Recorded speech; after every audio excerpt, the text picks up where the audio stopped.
Hi class, hanapin natin yung properties ng parabola kasi yung ibang mga properties i-explain ko sa una kong vlog ng 2020, 2021, parang ganun.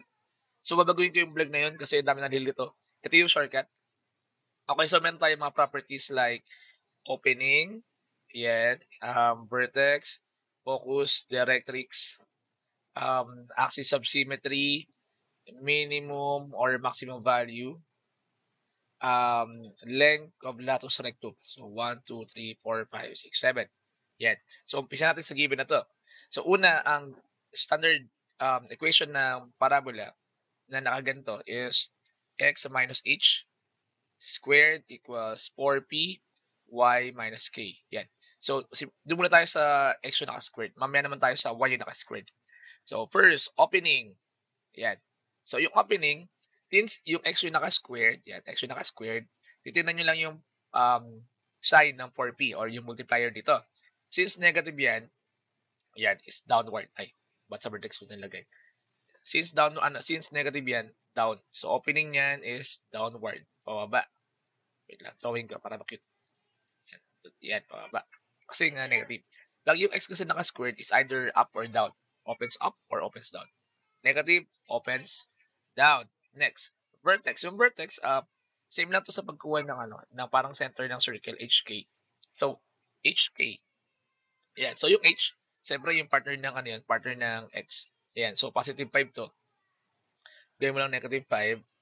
Then, yung sa Y, di ba, positive 4. Gawin mo lang negative 4. Then, focus directrix.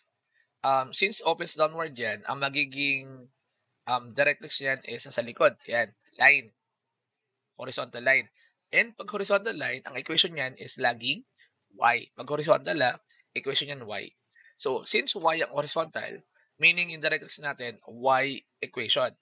So, then yung focus natin, y yung magbabago, yung x ganun pa rin, negative 5 pa rin. Sir, ano yung nalagay dito sa sa focus and directrix? Ang formula niyan is k kasi 'di ba? Ito x ano to 'di ba? Y to 'di ba? So yung y 'di ba? Counterpart ng 'di ba k. So k plus p. Sa directrix naman natin is k minus p. Yan, para di nyo makalimutan, si focus laging plus p, si directrix laging minus p. Eh, kaso wala tayong p, di ba? Yan, kasi meron tayong 4p, ito, 4p, pero wala tayong p. So, equate nyo lang. So, 4p equals, ito yung di ba? Coefficient, yung multiplier, negative 1/4. So, paano makukuha yung p? Siyempre, tanggalin nyo mo yung 4. Paano matanggal yung 4? Cross multiply. So, magiging p is equal to negative 1/16. Yan. Cross multiply downward. Pwede yun. Yan. Tapos next, para makuha tong partner ng focus. So, yung k natin is negative 4 plus p. Ang p natin is negative 1/16. So, paano mag-add ng fraction? Mag-calculator kayo. Pero pag di kayo pinayagan, ano na lang, cross multiply. Yan. 16 times negative 4 is negative 64. Cross multiply, then follow the sign. Negative 64 plus negative 1 is negative 65/16 over the common denominator. Yung directrix naman is k minus p. So, ganun din. Gagawin mo lang yung sign. Instead na positive, negative. So, minus negative 1. Wait lang, pangit ang sulat. Negative 1/16.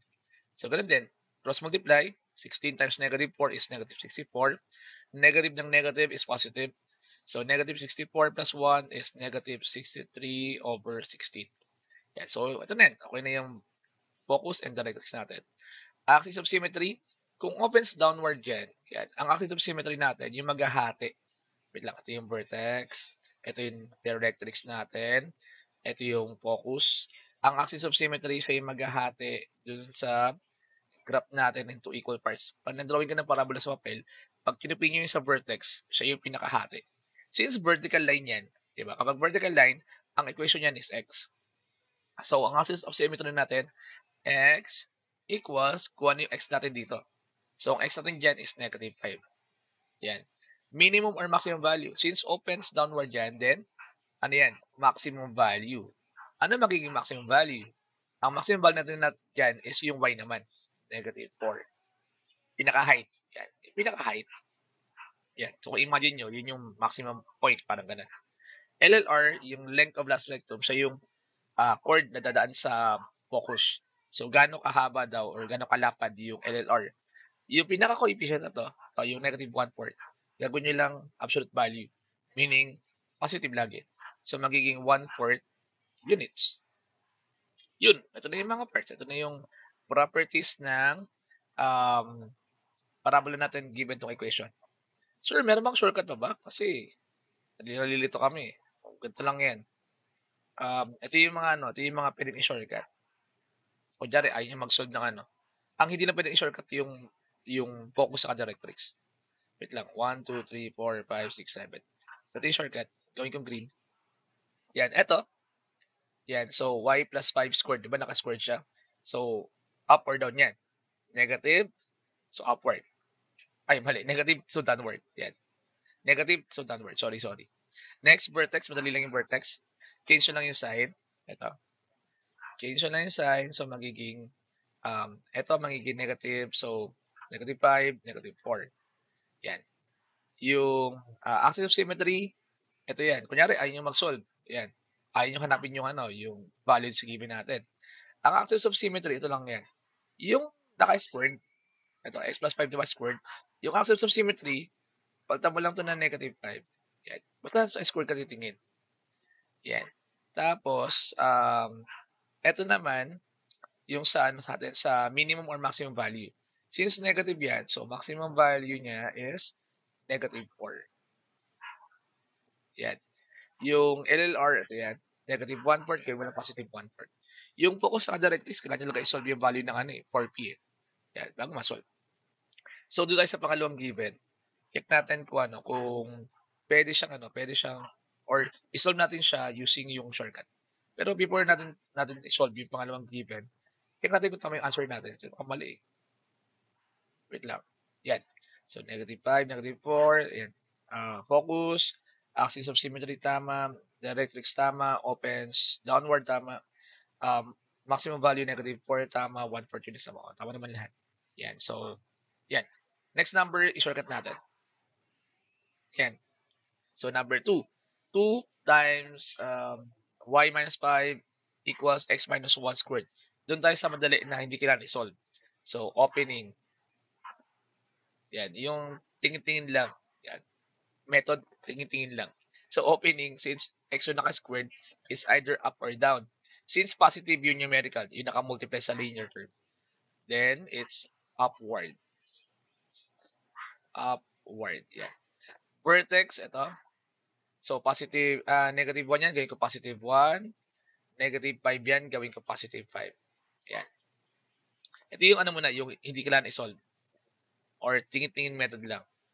Yan. Next, axis of symmetry. Axis of symmetry, maghahati. Ito yan. Tingnan nyo yung naka-squared. Yan. X yan, di ba? So, X din yun. Yung negative 1, palitan nyo lang na positive 1. Yan. Sunod, minimum or maximum value. Kung positive yan, minimum value yan. Yan. So, anong minimum value? Ito. Negative 5, magiging positive 5. LLR. So, ang length of last rectum, ito yun, yung pinaka-factor 2. So, 2 units. So, problema nyo na lang is yung focus sa directrix. Yan. So, una, ano yung directrix? Since opens upward, ang directrix yan is sa likod. Yan. Line na horizontal. And pag horizontal line, ang equation niyan is y. So, isabihin, si focus, ganun din. Yung y yung mag-change, yung x, ganito pa rin. So, ito yung check. Ito yung kailangan i-solve. So, 1. Yan. Anong formula, sir, para sa coordinate ng focus? So, since y yan, ito yung diba? K. So, k plus p, kasi ang focus lagi plus p. And yung directrix, k minus p. Wala tayong p. So, kunin natin yung 4p. Ang 4p is yung, ito. Basta ba tayong bilog eh. Ito. Yung 2. Yan. Yung nakamultiply yung factor. Yan. So, 4p equals 2. So, divide both sides by 4. Cancel out. So, p is equal to, lowest term, 1/2. Yan. So, para masolve to, k plus p, ang k natin is ito, di ba? Di ba ito? hk. So, ang k natin is 5. So, 5 plus 1/2. Yan. So, 5 plus 1/2, hindi 5 and 1/2. Pero, syempre, mas okay pag improper. So, 2 times 5 is 10. 10 plus 1 is 11 over 2. Yan. Yung naman, sa directrix naman is 5 minus 1/2. So, ganun din. Cross multiply din, follow the sign. 2 times 5 is 10. 10 minus 1 is 9 over the same denominator 2. So, meron tayong 1, 2, 3, 4, 5, 6, 7. Yan. Meron tayong 7 parts. Burahin ko lang itong nasa left side para makita natin sa solution yung given natin kung tama. Yan. So, vertex, tama. Axis of symmetry, 1, tama. X equals 1. Kailangan, axis of symmetry, equation yan. Kailangan tama yung variable. Focus, 1, 11 over 2. 1, 11 over 2, tama. Directrix, 9 over 2. Tama. Up and upward. Minimum value 5. Minimum value 5. Length of last rectum, 2 units. Yan. Kailangan ng label kasi pag walang label, mali. Yan. So, tama naman lahat. Yan. So, ito yung pag x yung naka-squared. So, yung next naman natin sa next vlog, paano naman pag y yung naka-squared? So, yan. Thank you.